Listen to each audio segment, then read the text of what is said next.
The screen flickers. Miami burns in neon. The bass line of Giorgio Moroder's score thunders. And then, one of the most quoted lines in movie history. "Say hello to my little friend." It was 1983. Scarface arrived like a storm. Critics called it excessive. Audiences couldn't look away. And in time, it became legend. But behind the violence and ambition, there were real people. Actors who gave their youth, their energy, and sometimes their health to bring this underworld to life. Some found fame, others struggled. A few left us far too soon. Tonight, we step back into that world. We'll meet the cast as they were, young, hungry, immortalized in film, and as they are now, more than 40 years later. Their journeys are filled with triumph, heartbreak, reinvention, and loss. Because every performance carried more than dialogue. It carried a life.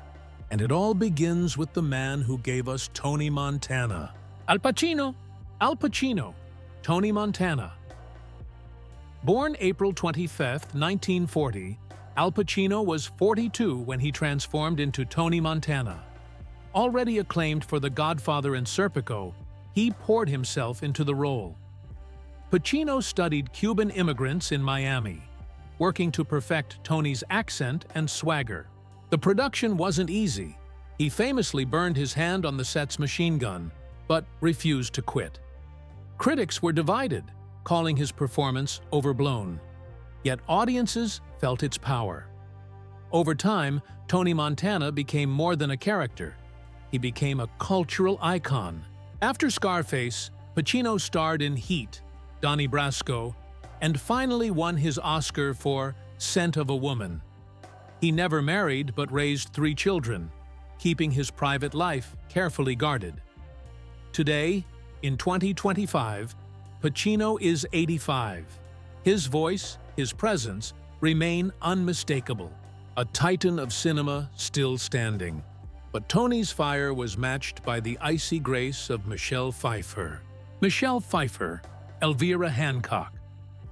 Michelle Pfeiffer was only 25 when she stepped into the world of Scarface as Elvira Hancock, Tony's glamorous but tragic wife.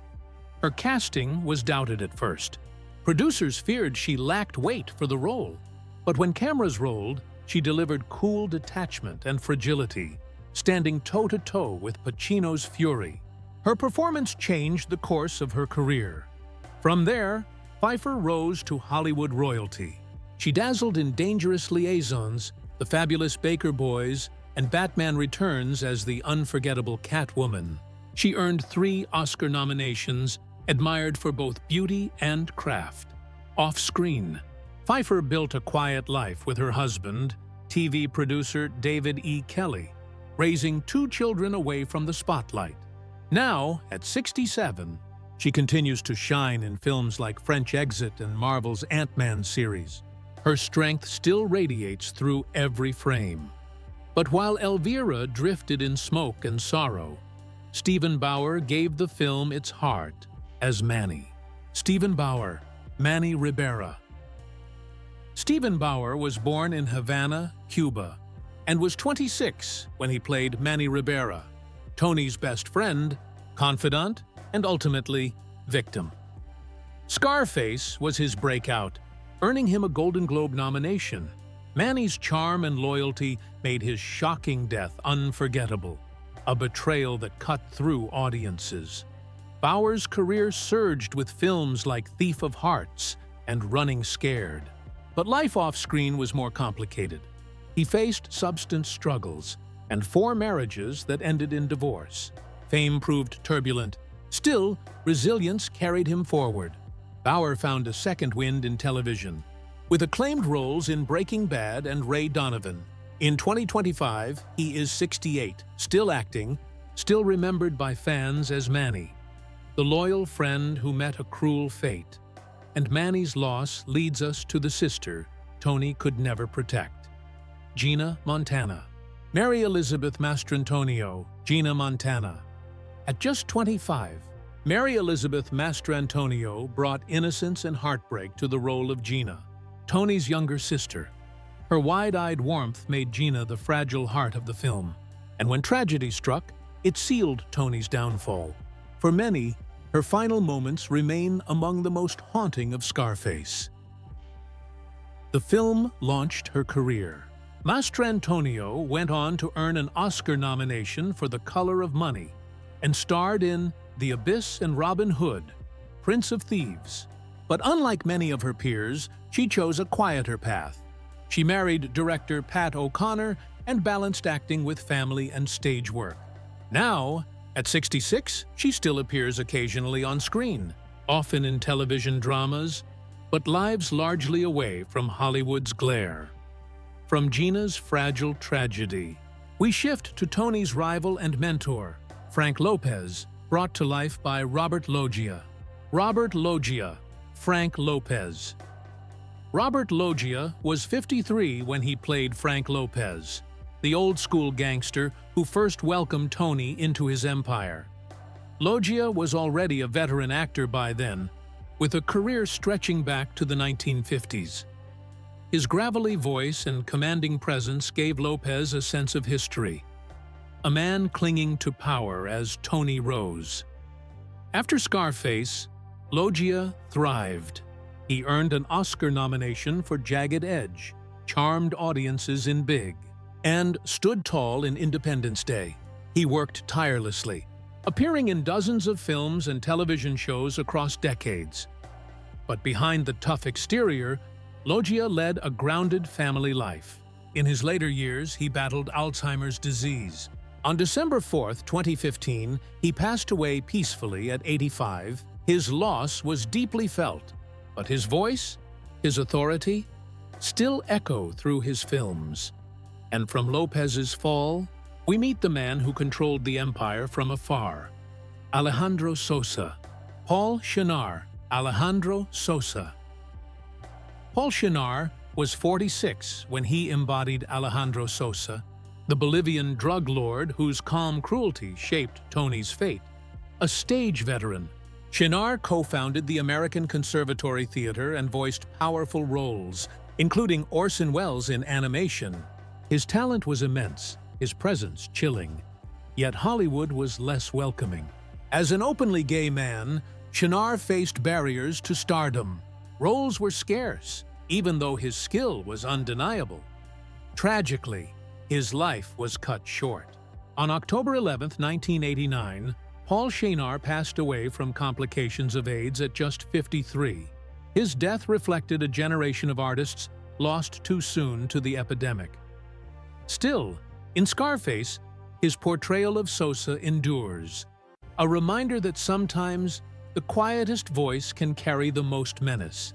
And from Sosa's shadow, another actor would rise to Oscar glory, F. Murray Abraham. F. Murray Abraham, Omar Suarez, at 43. F. Murray Abraham took on the small but pivotal role of Omar Suarez, Toni's doomed associate. Though brief, his performance hinted at the gravitas he would soon bring to cinema. Just a year later, Abraham stunned the world as Salieri in Amadeus, winning the Academy Award for Best Actor. His career blossomed on stage and screen, appearing in The Grand Budapest Hotel, Homeland, and The White Lotus. Always precise, always commanding, yet controversy touched him late in life. In 2022, reports of misconduct led to his departure from a television role, a blemish on an otherwise towering career. Now, in 2025 at 85, Abraham remains a figure of immense respect. His legacy bridges Scarface and high art. And if Abraham brought prestige, Harris Yulin brought menace in the form of Mel Bernstein. Harris Yulin, Mel Bernstein. Harris Yulin was 45 when he played Mel Bernstein, the crooked cop who tried to squeeze Tony Montana for money.